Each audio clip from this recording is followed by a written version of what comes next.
Hello everyone, welcome to Jce online classes. Hello students, in the last class we have started our discussion on simplified view of ARM Cortex M3, isn't it? So we have briefly discussed some of the blocks which are present in this architecture. Okay, so let's understand the brief discussion of each and every units which are present in this architecture part. So these are some of the features we have discussed. It has 32-bit ARM microprocessor, 32-bit data path, 32-bit register bank. It has 32-bit memory interfacing unit also. It uses Harvard architecture and also it supports both Little Endian as well as Big Endian memory systems. The way in which the instructions are stored in the memory, whether LSB followed by MSB, then it is called Little Endian and vice versa. So we'll understand some of the units that are present in the architecture. First one, let's start our discussion with MPU. MPU stands for Memory Protection Unit. What is the job of this? So it is a computer hardware unit. It is used to provide what? Memory protection. This is also we have discussed in the last class. So basically what it does is, it protects our computer system or any embedded system from failing due to the crash that is made by some untrusted user programs. Okay, so what it does is, it makes some memory region read only in order to prevent some accidental erasing of data or some isolation that are made to memory space. Okay, what it does is, it sets the memory accesses into two levels. One level is called as privileged level, the another one is called as non-privileged level. In the case of privileged level, the user programs can have access to all the memory spaces, but in case of non-privileged level, they are also called as user level. In case of user level or non-privileged level, certain memory spaces are unauthorized to used by user programs. Okay, and that rule or a protocol is set with the help of Memory Protection Unit, that is MPU. Next we'll understand Nested Vector Interrupt Controller Unit.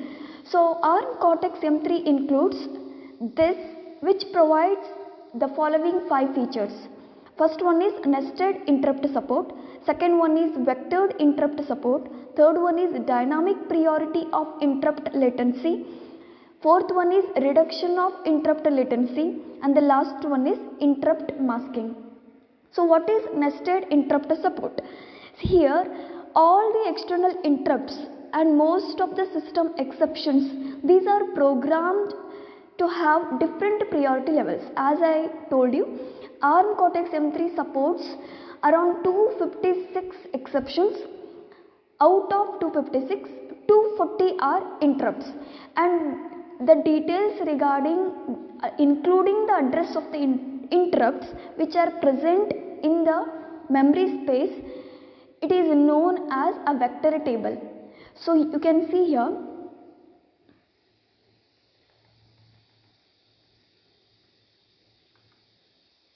so this is the table of exceptions. Around 256 exceptions we have, and out of that we have 240 interrupts. So this is the vector table. All the 256 exceptions along with interrupts addresses are present in the vector table. Based on the address fetched from this vector table, all the exceptions or interrupt gets serviced by the help of interrupt service routine. So this is how the table is set up.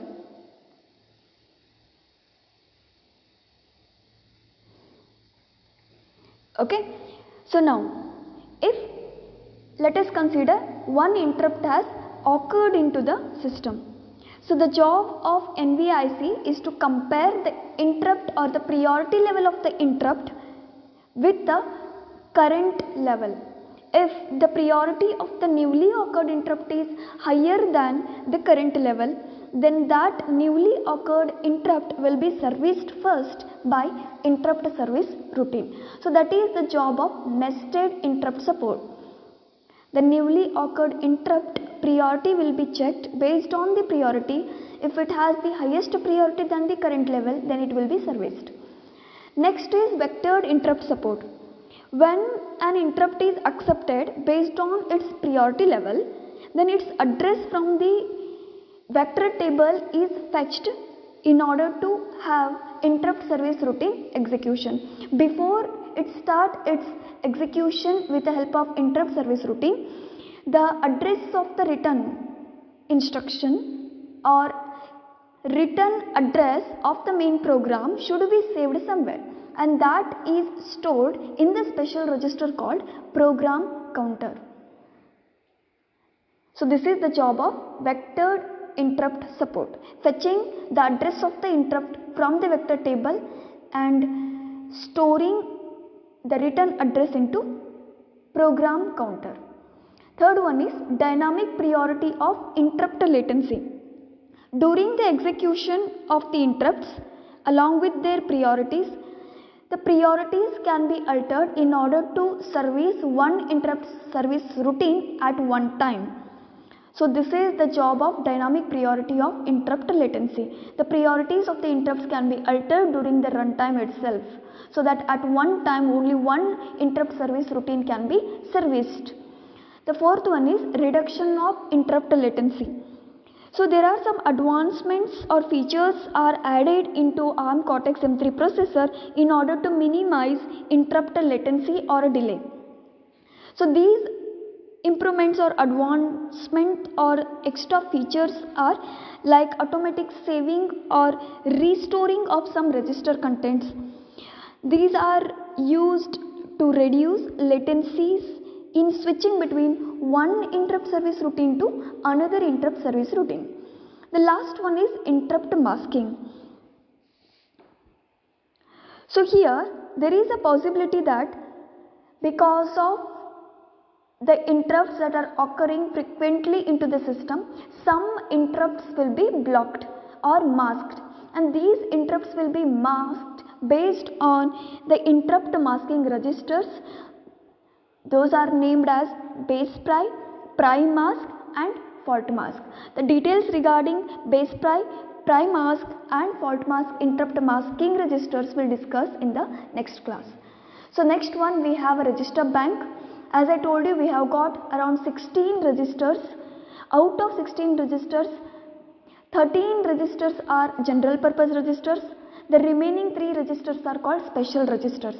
So out of 13 general purpose registers, 8 registers starting from R0 to R7 are called low registers. Why? Because they can handle 16-bit instruction format, and other 5 R8 to R12 are known as high registers because they can handle only 32-bit instruction format. And we have R13 register, which is completely dedicated for stack pointer. Okay, it has got 2 types in it. One is MSP, known as main stack pointer, and another one is PSP, known as process stack pointer. When the processor is executing a normal program or a main program, it will be either in process stack pointer user level or process stack pointer privileged level. Okay, when it is handling any exception or interrupt, it should be strictly in main stack pointer. When it is executing main program, it should be in PSP. When it is handling any exceptions, then it should be in main stack pointer, that is MSP. See, when the function or subroutine is called, the return address should be saved somewhere. That return address is saved in the register called R14, or it is called link register. Okay, then last one is R15. R15 is program counter. You know the function of program counter. It holds the address of the next instruction to be executed. So this is regarding in brief register bank that is present in ARM Cortex M3. So these are some bus interfaces. It has several bus interfaces. Out of several bus interfaces, there are 3 main interfaces discussed here. The first one is code memory bus. It consists of both I code and D code. And the system bus, which is used to have access to memory as well as peripherals. Also it supports static RAM, peripherals, external RAM and external peripherals. And it supports private peripheral bus, PPB in short, in order to provide access to part of the system level memory that is dedicated for private peripherals such as debugging components. Then we have some debugging units. We have already discussed the difference between trace interface and debugging interface. So let's understand what debugging interface includes. It includes the features like program exception controls, including halting, stepping, instruction breakpoints, instruction watch points, registers and memory accesses, profilings and traces. So it has some debugging features which are given here in order to help the software developers to design their own products. So it supports JTAG or a serial wire debug interfaces. This also we have discussed. Based on the core side debugging solution, the processor status or the memory contents can be accessed even when the core is running. During runtime we can say. So it has got around 6 breakpoints. Okay, we can limit the line of the execution of the code, and it has 4 watch points. So we have optional ETM for instruction trace and data trace using DWT, where ETM stands for embedded trace macro cell in order to allow instruction tracing, and we have WT. DWT stands for data watch points and traces. These are used to stop the processor in order to generate data trace information. Okay. Then it has some new debugging features including fault status register, new fault exceptions and flash patch operations, making debugging unit to act easily. So lastly, it has ITM, which provides an easy to use method to output debugging information from test code. So here ITM stands for instrumentation trace macro cell, which is used to provide a new way for developers to output the data to the debugger unit. And it has PC sampler and counters inside the DWT to provide code profiling information. So this is with respect to debugging interface. Next, we know that it follows Harvard architecture.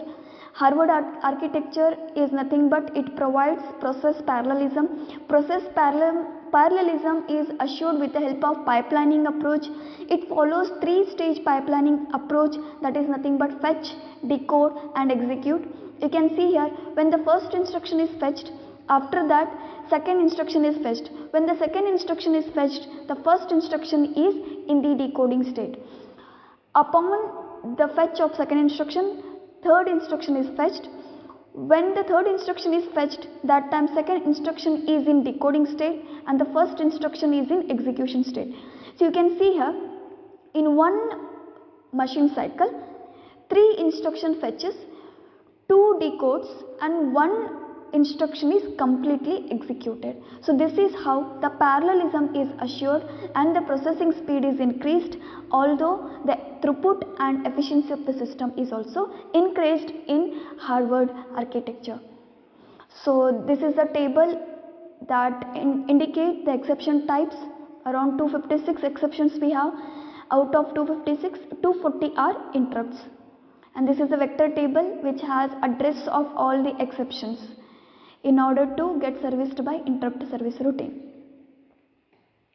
So this is the memory map it has. So it has 4 GB memory space which is divided into multiple ranges. So you can see here from 0 to 1F it is code memory or program memory, which also has stack memories. In that stack memory it has vector table also. So then it has from 2 to 3F static RAM. Then it has peripheral memory 4 to 5F. Then it has external RAM starting from 6 to 9F, and it has memory for external peripherals A to DF. And we have at last system level which supports private peripherals including nested vector interrupt controller, MPU unit, some registers and debugging components. So overall it has 4 GB which is fixed, or we can say predefined memory mapping it has. Okay, so this is regarding the memory mapping. We'll discuss the remaining points in the next class. Thank you.